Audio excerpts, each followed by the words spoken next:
हमारे खुदावंद यीशु की अंजील मुकद्दस मत्ती के मुताबिक उसका छठा बाब 7 से 15 आयत तक।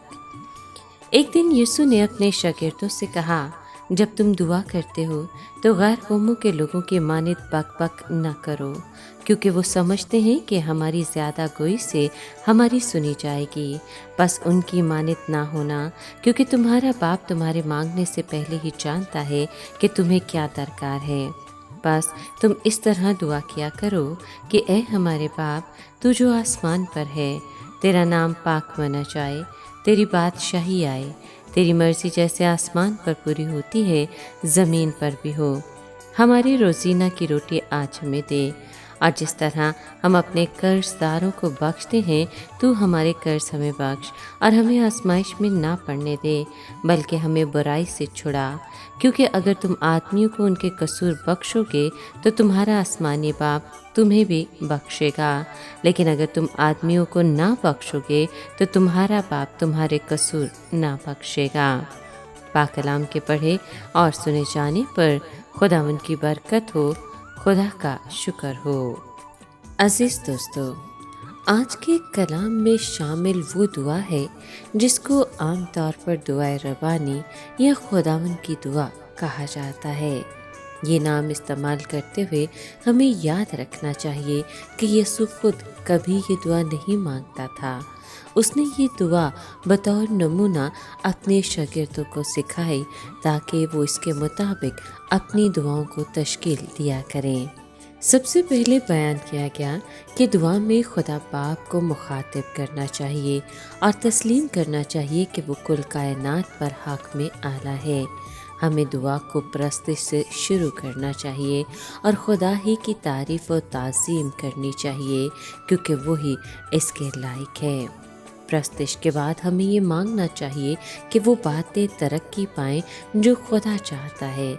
हम उसके मकासद को अवलियत दें और ख़ास तौर पर उस दिन के लिए दुआ मांगनी चाहिए जब हमारा निजात दहिंदा खुदावंद यीशु मसीह इस दुनिया में अपनी बादशाही कायम करके रास्ते से सल्तनत करेगा। इस दुआ में इल्तिजा करते हुए हम तस्लीम करते हैं कि खुदा जानता है कि क्या चीज़ बेहतर है। हम अपनी मर्ज़ी को उसके ताबे करते हैं और इस आरज़ू का इजहार करते हैं कि सारी दुनिया में उसी की मर्ज़ी को तस्लीम किया जाए। खुदा के मकासद को अवलियत देने के बाद हमें इजाज़त है कि अपनी ज़रूरियात पेश करें। ये इल्तिजा तस्लीम करती है कि हम अपनी रोज़मर्रा की खुराक यानी रूहानी और जिस्मानी दोनों किस्म की खुराक के लिए खुदा पर इन्हसार करते हैं, और जिस तरह से हम अपने कर्जदारों को माफ़ करते हैं उसी तरह से खुदा बाप भी हमारे कर्ज माफ़ करता है। फिर हम गुनाहों की माफ़ी के लिए दुआ करते हैं। याद रखें कि यहाँ पर गुनाह की सज़ा से कानूनी या अदालती माफ़ी नहीं है, बल्कि ये माफ़ी खुदा के बेटे पर ईमान लाने से मिलती है। इससे मुराद वो पितराना माफ़ी है जो बाप के साथ रफ़ाकत और शराकत कायम रखने के लिए हमें ज़रूरी तौर पर दरकार है। अगर ईमानदार अपने कसूरवारों को माफ़ करने पर आमादा नहीं होते तो वो अपने बाप के साथ रफ़ाकत रखने की तवक्को किस तरह से कर सकते हैं जिसने हमारी ख़ताएं माफ़ कर दी हैं।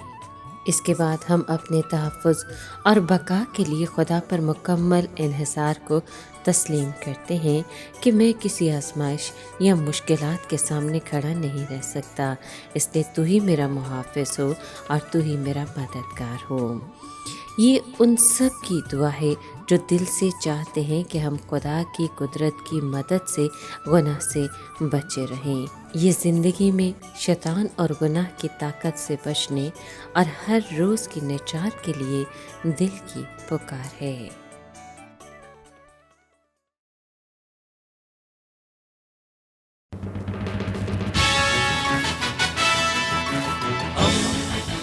दोस्ती का पैगंबर, रेडियो वेरितास एशिया।